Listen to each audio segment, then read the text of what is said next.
ऐतिहासिक वारसा जपण्यासाठी औसा शहरासाठी एक मोठी आणि दिलासादायक बातमी.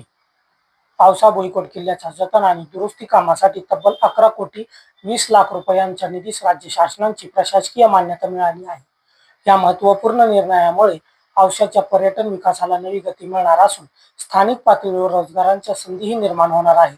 नोव्हेंबर 2025 मध्ये राज्याचे माहिती तंत्रज्ञान व सांस्कृतिक कार्य मंत्री आशिष शेलार यांनी किल्ल्याची प्रत्यक्ष पाहणी करून तटबंदीची झीज पडझड झालेल्या ऐतिहासिक वास्तू आणि सुशोभीकरणाच्या गरजेच्या सविस्तर आढावा घेतला आहे. यावेळी किल्ल्याच्या सर्वांगीण संवर्धनासाठी विशेष निधी द्यावा अशी ठाम मागणी आमदार अभिमन्यू पवार यांनी केली होती. त्यांच्या सातत्यपूर्ण पाठपुराव्याला अखेर यश मिळाले आहे.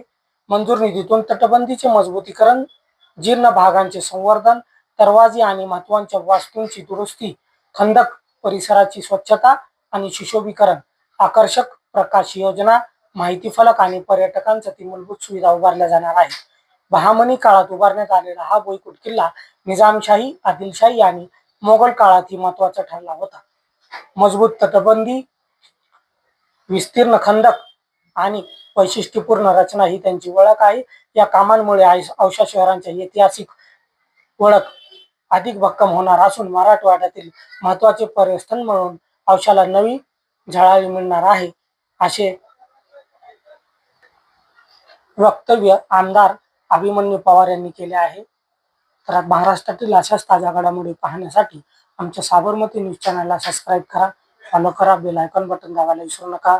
नमस्कार, मी परवेश शेख, साबरमती न्यूज, उस्मानाबाद, धाराशिव.